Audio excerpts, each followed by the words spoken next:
नमस्कार विद्यार्थी मित्रांनो, एके एज्युकेशन या यूट्यूब चॅनलमध्ये मी तुमचं सर्वांचं स्वागत करते। नवोदय परीक्षेमध्ये मराठी या विषयावर उतार्यांवरती प्रश्न विचारले जातात आणि हे उतारे आपल्याला दिसतात तितके सोपे नसतात। बहुतेक विद्यार्थ्यांचे प्रश्न उतार्यावरच चुकले जातात, म्हणून या उतार्यांचा आपल्याला सराव करणं ही गरजेचं आहे आणि त्यासाठी आपल्याकडे शब्द संपत्ती असणं सुद्धा गरजेचं आहे। तर आज आपण 2 मराठी उतार्यांचा सराव करून घेणार आहोत। तर हे उतार्यावरील प्रश्न सोडवताना प्रथम आपल्याला प्रश्न वाचून घ्यायचे आहेत आणि त्यानंतर मग उतारा वाचायचा आहे। असे केल्याने आपल्याला उतार्यावरील कोणकोणते प्रश्न आलेले आहेत ते प्रश्न समजतात आणि उतारा वाचताना त्यावेळी आपल्याला त्याचे उत्तरही शोधायला मदत होते। म्हणून प्रथम आपण उतार्यावरील प्रश्न वाचून घेणार आहोत। पहिला प्रश्न आहे, टिंबटिंबांनी चघळण्याच्या डिंकाचा शोध लावला।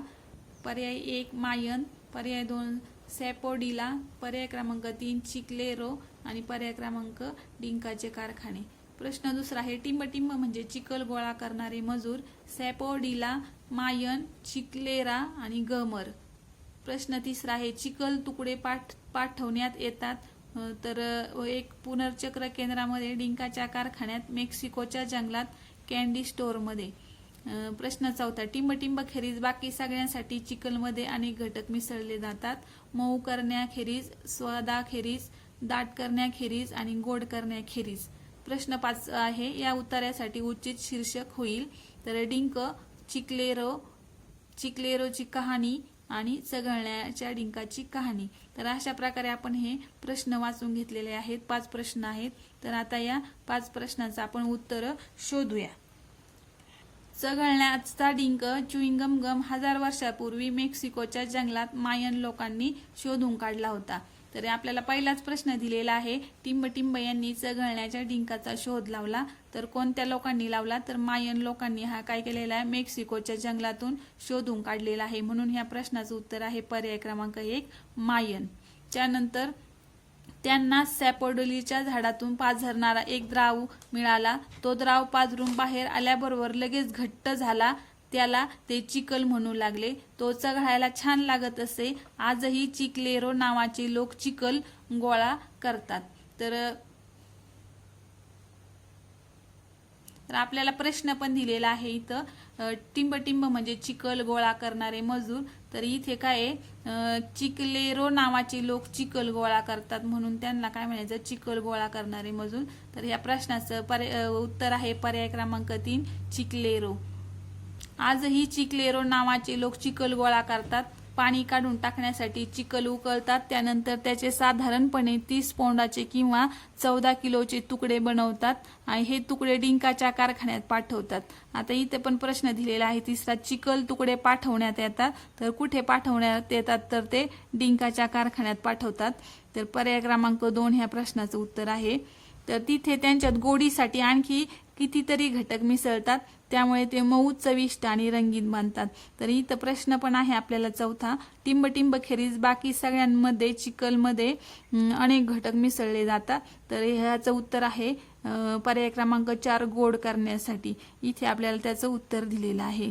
तर आता प्रश्न 5 आहे, या उतार्यासाठी उचित शीर्षक काय होईल। तर आपण हा पूर्ण उतारा वाचून घेतलेला आहे। तर आपल्याला या उतार्यावरून असं लक्षात येतं की चघळण्याच्या डिंकाची याच्यामध्ये कहाणी सांगितलेली आहे, म्हणून इथं पर्याय क्रमांक 4 चघळण्याच्या डिंकाची कहाणी हे आपण याला उचित असं शीर्षक देऊ शकतो।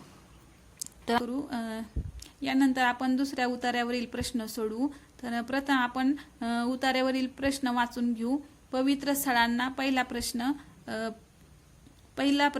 पवित्र स्थळांना धार्मिक लोक, निसर्गदृश्य पाहणारे लोक तसेच टिंबटिंब भेटी देतात।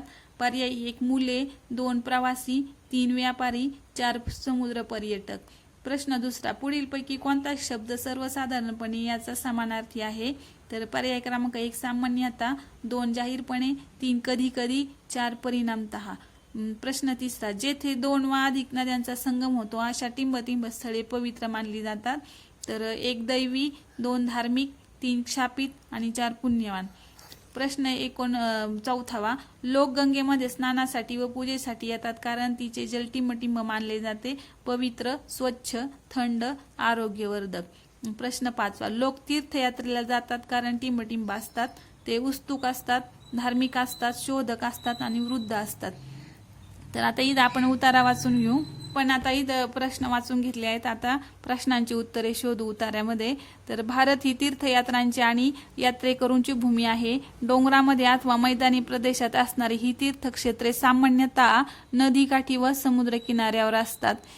केवळ धार्मिक लोकच या तीर्थस्थळांना भेटी देतात असे नव्हे, तर प्रवासी आणि निसर्गदृश्य पाहणारे भारतातून व परदेशातून येथे येतात. तर आपल्याला प्रश्न आहे, पवित्र स्थळांना धार्मिक लोक, निसर्ग दृश्य पाहणारे लोक तसेच कोणते व्यापारी लोक येतात? इथं आहे बघा याचं उत्तर, प्रवासी येतात. तर प्रवासी भेटी देतात. ह्या प्रश्नाचं पर्याय क्रमांक 2 उत्तर आहे. तर जेथे जेथे 2 अथवा अधिक नद्यांचा संगम होतो तेथे तेथे यात्रेकरू स्नानासाठी व पूजेसाठी येतात, कारण अशी स्थळे पवित्र मानली जातात. हरिद्वार हे असेच एक स्थळ आहे, गंगा किनारी ते वसलेले आहे. तर आपल्याला पुढीलपैकी कोणता शब्द सर्वसाधारणपणे याचा समानार्थी शब्द आहे तो इथं उतार्यामध्ये आलेला आहे. तर तो काय आहे? सामान्यता. म्हणजे इथं आता तो उतार्यामध्ये आलेला आहे म्हणून हा शब्द आपल्याला घ्यावा लागणार आहे किंवा हे उत्तर असणार आहे ह्याचं.